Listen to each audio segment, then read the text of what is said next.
guys, welcome back to my channel. It's me, Nat. Today's video I will be talking about homeschooling and how I'm dealing with it and how I'm doing the scheduling. Obviously not everyone is going to be doing it my way, but this is what is working for my family and for my sanity. I know it's been a very long time since I posted.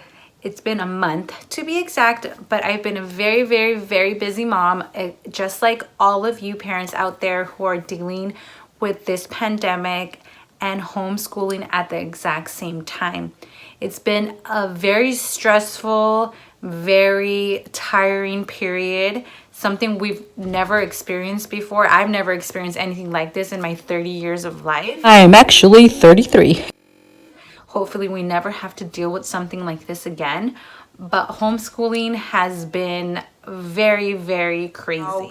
To make this process easier and go a lot smoother, I would love to hear about how you're dealing with it, and you can share that in the comments below. 2 elementary school children. So you guys know I have 2 elementary school children, a 2nd grader and a 3rd grader. Along with them, I also have a 2-year-old and a 3-month-old. So having to do online schooling has been a process. I know that every school district is different, and some parents that I've heard have said it's been a breeze, it's been pretty easy. All they're doing is an hour of Zoom a day, I believe, or a week or something like that. And the class is there and all of that. So the teacher's actually doing the teaching for you. For the day, for our school district, the teachers are doing everything on Google Slides and apps. So they are sending each individual student for their grade all the assignments for the day on Google. So you have to, the parent has to open up the slides and you have to teach them whatever lesson plan is for the day. For the most part, the kids are doing it on their own, and I'm checking on them every 20 to 30 minutes to make sure they're, actually doing their work and understanding. But what we've been doing every morning is I help them log on very quickly. We make a plan for the day. Normally they start with the question of the day. They have to answer the question and write like a little summary of whatever the teacher is asking them. Along with that, they have to do math, they have to do literacy, they have to do language arts, and then they have to do different apps: a math app, a spelling app, a reading app, and a literature app. This is about 6 hours of work, but when I feel like this is too much, and that is every day, I tell them they can go ahead and stop, because it is way too much work for them to be staring at a screen all day, and it's just not working out for us. So whatever it is that they can finish without being stressed and without me being stressed, then that's all they're gonna do.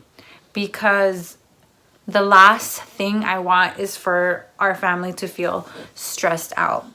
Whenever I see that the kids are getting frustrated, like really frustrated, which happened a lot in the first week, we've been giving them a quick little 5-10 minute break, like step away from the computer, go do something for 5 or 10 minutes, go breathe, go read a book, go do whatever it is.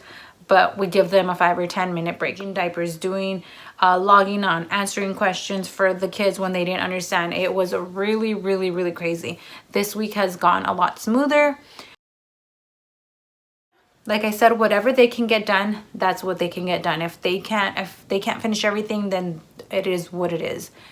Because I realize that if I'm trying to accomplish everything, I just get really overwhelmed, and I'm sure they feel the exact same way. Food, wash dishes, clean up a little bit.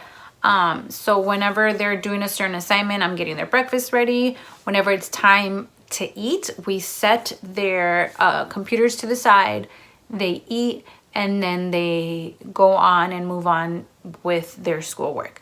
We normally finish everything by 1. If they're not done by 1, they are done in my book, because I cannot have them watching a screen and doing work all day. It's just not ideal. All the wiggles out and all the we do also play outside every single day right now that we've had good weather, to get all the wiggles out and all the energy out. And they just love playing outside, balls and scooters and stuff, but they love just running in the grass, climbing up the hill, like fighting little animals. And that has been really fun. We've also done little art projects, which are not on the agenda, but I feel like that helps them with their creativity, and it's working out for us. So do you expect our kids to do? There was one parent who felt the same way I did, thinking that there was way too much work, and actually spoke about it. They wrote in, because there's like a message board where everyone can leave comments and everyone can see. And one of the parents wrote, you know, how do you expect our kids to do all this work on top of everything else that has been assigned? And the teacher replied immediately saying, you know what, do whatever you feel is best for your child and whatever you think is appropriate. So I really do appreciate that she wrote that back, because it put me at ease that they're not really watching that we're doing absolutely everything. If you like the video, give it a like. If you're not subscribed, I hope you guys subscribe. Thanks.